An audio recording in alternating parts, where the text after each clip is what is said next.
O projeto Porque Heloísa começou para mim há pouco mais de 2 anos, quando a autora Cristiana Soares me procurou por indicação de um amigo comum que havia dito para ela que eu tinha montado uma produtora que desenvolve conteúdo em diversas plataformas de mídia. E ela tinha acabado de escrever um livro muito bonito chamado Porque Heloísa, que contava a história de uma menina que nasceu com paralisia cerebral.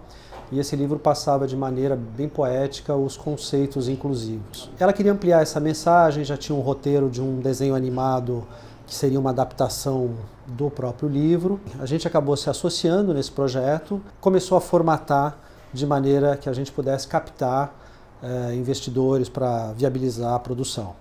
Então, a partir daí, foram muitas conversas, muitas reuniões, onde ela foi me passando os conceitos inclusivos, a importância de trazer para a sociedade uma visão inclusiva e não o que tradicionalmente acontece, que é uma visão assistencialista das questões relativas à deficiência. E aí nós formatamos um projeto que ficou muito bonito e fomos atrás de investidores, ou enfim, pessoas que pudessem viabilizar essa produção. Eu apresentei o projeto na TV Cultura, que imediatamente se interessou e nos deu uma carta de apoio. Fomos falar com a Secretaria dos Direitos da Pessoa com Deficiência, que também imediatamente entendeu a importância desse projeto. Bom, esse projeto ele é muito importante para a TV Cultura porque ele, em primeiro lugar, ele inaugura uma nova relação com a produção independente, né? Em que a TV Cultura se junta com uma Secretaria de Estado, com uma empresa produtora e com uma autora para tratar de um assunto que é muito difícil e muito caro à TV Cultura, porque envolve muito preconceito, muita dificuldade de se falar dele, e com esse arranjo a gente encontrou a ambiência ideal para a gente se aproximar desse assunto tão difícil, né? Dentro de uma visão de transmídia, que é o que a gente gosta de fazer, a gente quebrou o raciocínio de simplesmente adaptar o livro para um desenho animado e fomos contar uma nova história. Então a Cristiana começou a maturar um raciocínio onde ela contaria a história da Heloísa, não repetindo o que acontecia no livro, mas começando a partir da hora em que o livro acaba, que é quando ela vai para a escola. Eles me chamaram para escrever isso junto com ela, para transformar a história dela num roteiro. A gente precisava de uma história e o livro ele pincelava coisas da vida da Heloísa. Então o que aconteceu foi que eu me encontrei com a Cris muitas vezes para ouvir as histórias dela, as histórias da filha dela.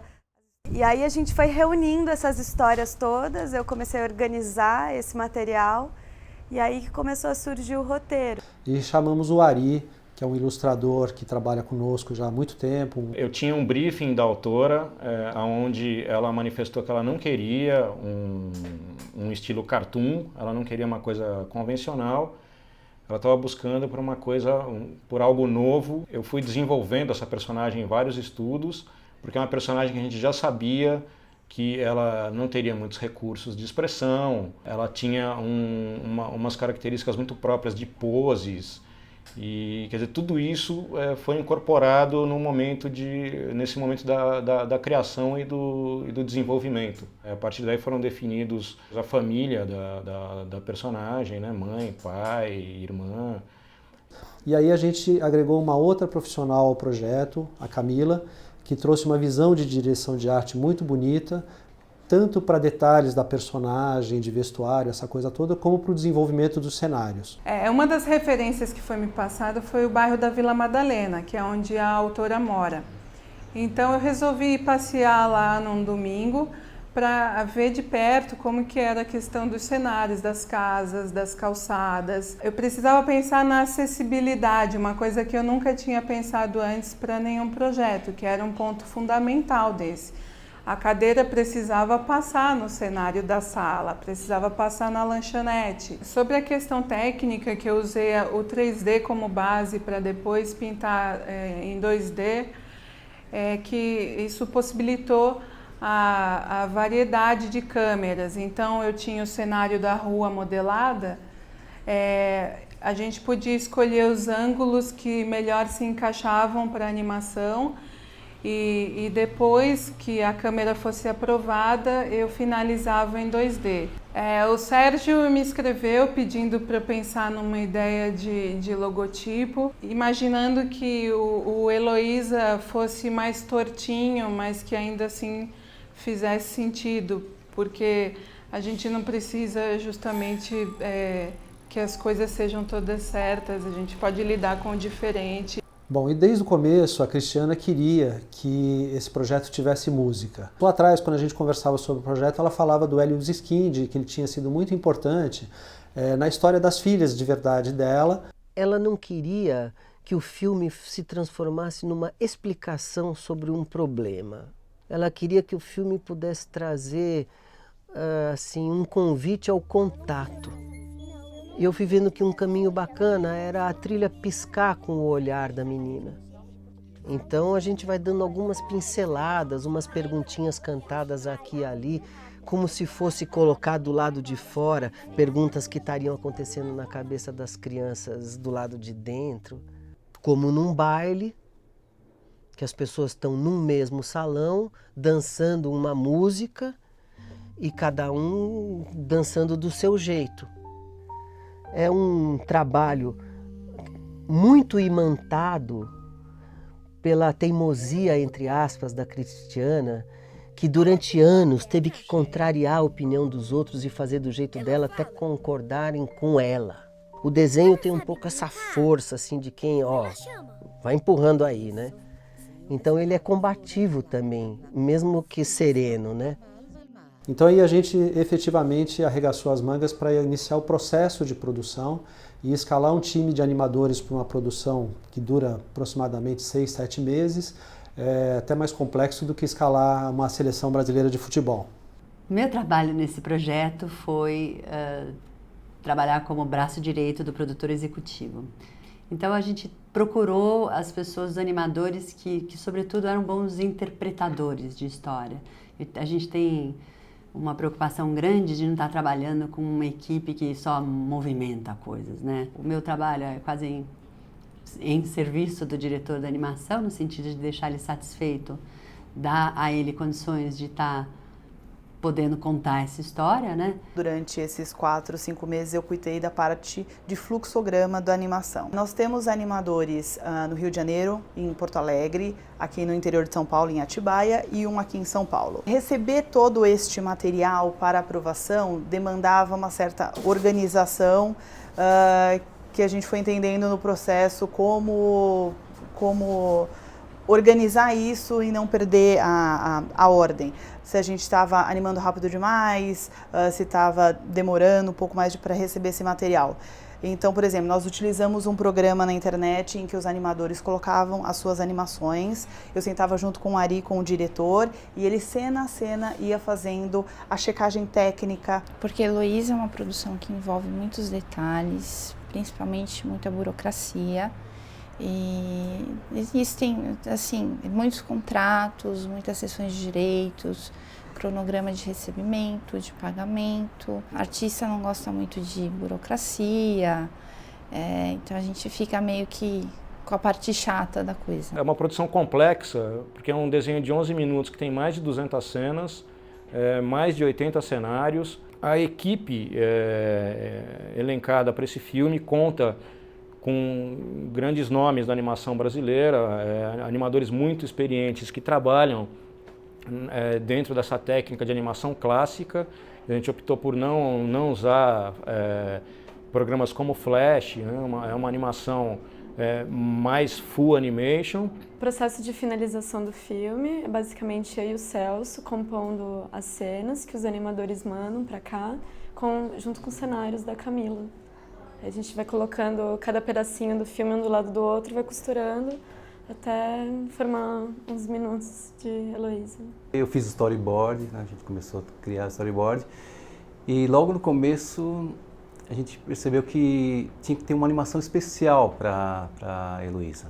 Não era uma coisa à toa, assim. Ela tinha que cativar as pessoas para passar a mensagem dela, né?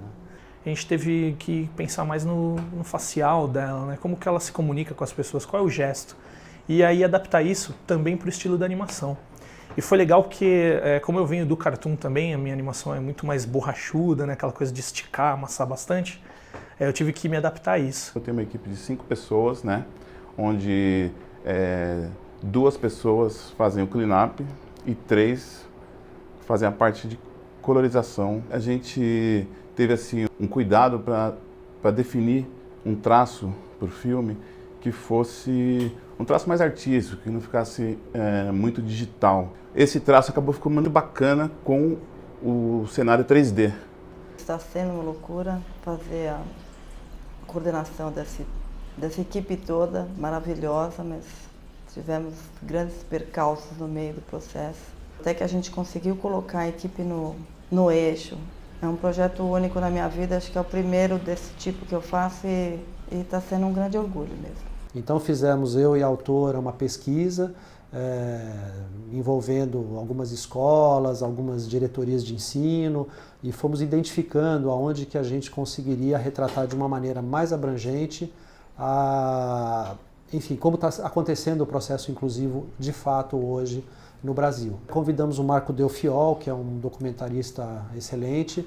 Isso tem mais de um ano, foi começo de 2010. Eu sentei com ela e com o Sérgio, tinha esse projeto da animação e ela queria fazer um documentário. Algumas coisas ficaram muito claras desde o início. Uma que não era para ser um documentário emocionalmente apelativo. A gente pensou num formato em que a gente teria 4 escolas e a gente entrou muito com a parte de transformar isso em documentário, em linguagem mesmo. Eu acho que o documentário ele serve como disparador de conversas, de debates sobre educação. Com esse objetivo inclusivo, ele teria que ser necessariamente totalmente inclusivo também. Então a gente produziu todo o material com audiodescrição e Libras, que é a linguagem por sinais, para que fosse acessível para qualquer audiência. Tivemos essa ideia de usar uma criança cuja primeira língua, né, a língua materna é a Libras. No caso, filhos de surdos que usam a Libras em casa, né? E no final de tudo a gente voltou ao ponto de partida. A gente está reeditando o livro no formato de audiodescrição. A própria Cristiana Soares fez a leitura do livro. No começo da gravação a gente só ficou interagindo com a voz da autora. Depois do resultado, todo gravado, vem uma segunda parte, que é a parte da trilha. É o que vai dar o colorido. No dia em que Heloísa nasceu, as horas perderam o tempo. Não se sabia se era dia ou se chovia. Ele tem um raciocínio transmediático, porque você tem o livro em papel, você tem o livro em audiobook, você tem o desenho animado que conta a continuação da história do livro e você tem o documentário que mostra as pessoas que estão vivendo esse processo inclusivo. E aí eu gostaria de deixar registrado um agradecimento à Cristiana Soares, que teve a generosidade de partilhar comigo esse projeto. Quando eu montei a Conteúdos Diversos, a minha intenção era contar histórias que fossem relevantes, que provocassem reflexões nas pessoas através de entretenimento. E o Porquê Heloísa, para mim, é assim, a coroação da minha proposta como produtora, porque ela é uma história extremamente relevante, extremamente contemporânea, contada de uma maneira belíssima, e que eu tenho certeza que vai fazer muitas pessoas refletirem e se entreterem com essa mensagem.